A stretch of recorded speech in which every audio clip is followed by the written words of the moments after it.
recent weeks, there's been a radical movement to defund, dismantle, and dissolve our police departments. Extreme politicians have joined this anti-police crusade and relentlessly vilified our law enforcement heroes. To look at it from any standpoint, the effort to shut down policing in their own communities has led to a shocking explosion of shootings, killings, murders, and heinous crimes of violence. This bloodshed must end. This bloodshed will end. Today, I'm announcing a surge of federal law enforcement into American communities plagued by violent crime. We'll work every single day to restore public safety, protect our nation's children, and bring violent perpetrators to justice. We've been doing it, and you've been seeing what's happening all around the country. We've just started this process, and frankly, we have no choice but to get involved. With us today is Attorney General Bill Barr. Thank you, Bill, very much. Acting DHS Secretary Chad Wolf. Chad, thank you. And FBI Director Christopher Wray. Thank you, Chris, very much. We're also pleased to be joined by Americans who have tragically lost their loved ones to recent violence. To each of you, please know that America grieves with you, that we pledge to honor the memory of your cherished loved ones by fighting to bring safety in every single community. We will bring that safety, you will see. For decades, politicians running many of our nation's major cities have put the interests of criminals above the rights of law-abiding citizens. These same politicians have now embraced the far-left movement to break up our police departments, causing violent crime in their cities to spiral, and I mean spiral seriously, out of control. In New York City, over 300 people were shot in the last month alone, a 277 at least % increase over the same period of a year ago. Murders this year have spiked 27% in Philadelphia, 94% in Minneapolis, compared to the same period in 2019. Perhaps no citizens have suffered more from the menace of violent crime than the wonderful people of Chicago, a city I know very well. At least 414 people have been murdered in the city this year, a roughly 50% increase over last year. More than 1,900 people have been shot. These are numbers that aren't even to be believed.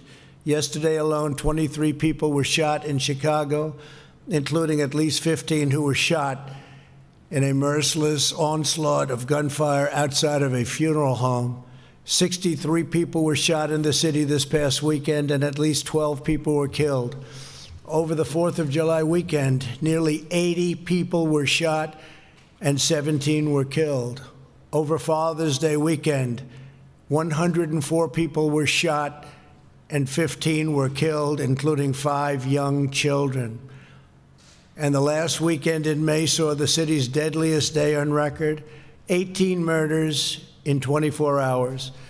Behind each of these horrifying statistics is a victim, a family, a loved one, and a life of cruelly shattered. And it's just so sad to see, and so sad to look, and so sad to see how these lives have been just torn apart. An African-American father of 3 was killed while walking into a store to pay his cell phone bill. A 13-year-old girl was killed when a stray bullet came through the window of her home and hit her in the neck in the presence of her family. On Independence Day, 14-year-old Vernado Jones Jr. was playing basketball with friends in a Chicago park when he was senselessly killed in a massacre that left 8 people dead or wounded. Vernado's mother, Cheryl, is here with us today. And Cheryl, please know that all Americans mourn by your side. We will carry your son's memory. He will not be forgotten. Cheryl, thank you very much. Thank you for being here, Cheryl. Thank you very much. It's a great honor to meet you before. Thank you. This rampage of violence shocks the conscience of our nation, and We will not stand by and watch it happen. Can't do that. The citizens of Chicago are citizens of America, and they have the same right as every other American to live in safety, dignity, and peace. No mother should ever have to cradle her dead child in her arms simply because politicians refuse to do what is necessary to secure their neighborhood and to secure their city. Every American, no matter their income, their race, or their zip code, should be able to walk their city streets free from violence and free from fear. For this reason, today, I am announcing that the Department of Justice will immediately surge federal law enforcement to the city of Chicago. The FBI, ATF, DEA, U.S. Marshal Service, and Homeland Security will together be sending hundreds of skilled law enforcement officers to Chicago to help drive down violent crime.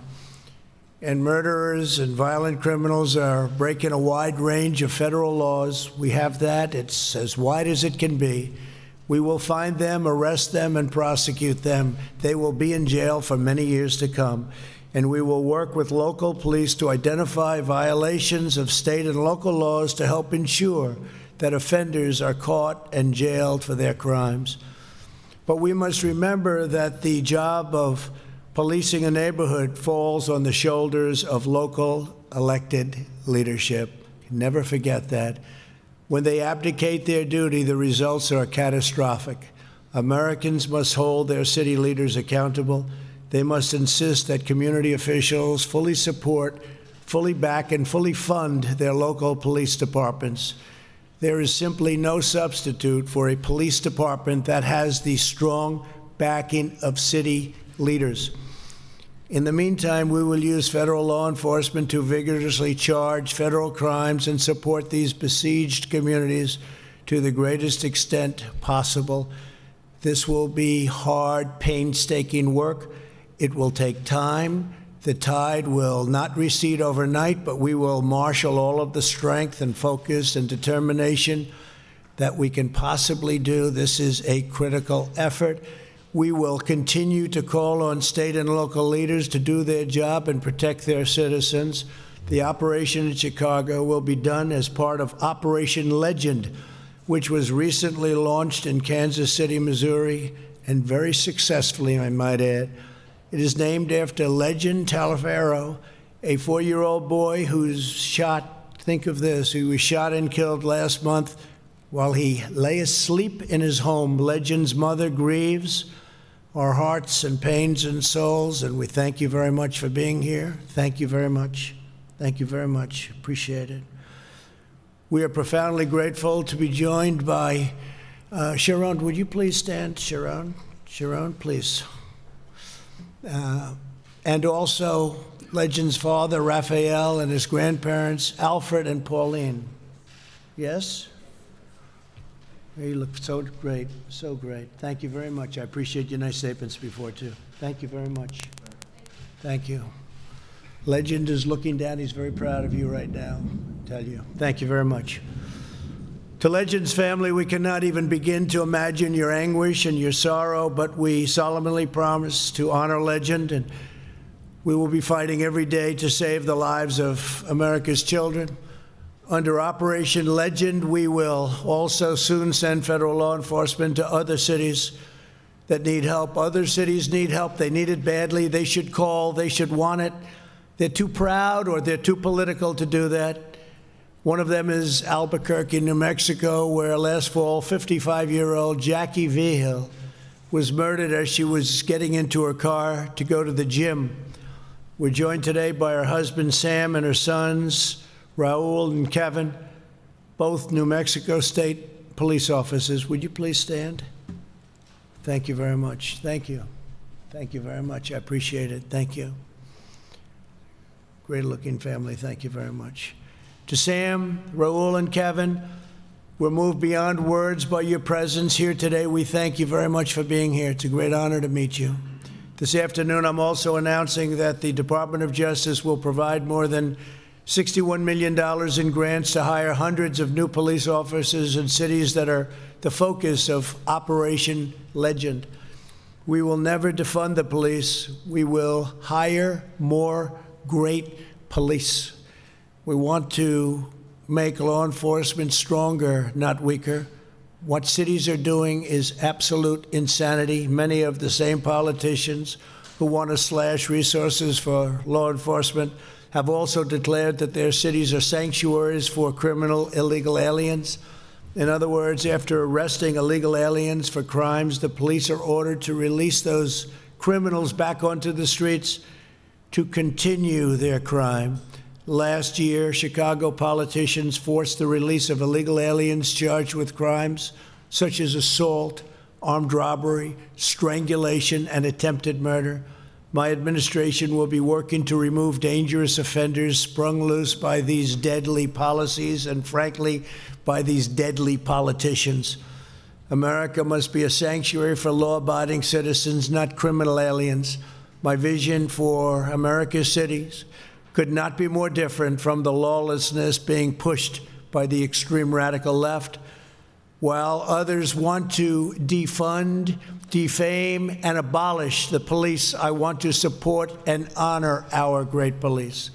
While the radicals want to abolish charter schools and eliminate school choice, I want to expand school choice, and every family in America should have that option.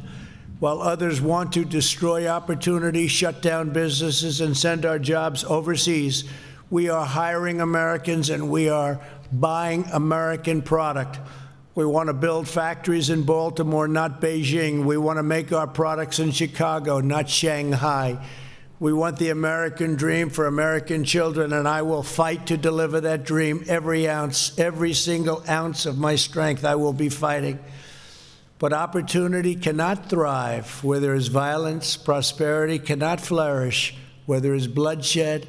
And security cannot exist where there are violent criminals who are able to maim and murder with impunity.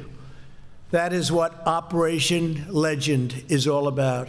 That is why we are here today, to answer the pleas of those crying for justice and crying for help.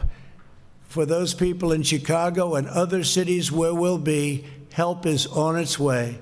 I'd now like to ask Attorney General William Barr, is doing a fantastic job, to explain Operation Legend in greater detail, followed by Acting Secretary Wolf, and then we'll hear from loved ones of fallen Americans. I'll ask Sam Vigil and Sharon Powell to the podium, and we'd love to hear them say a few words in honor of their loved one. Thank you very much. Please, Bill.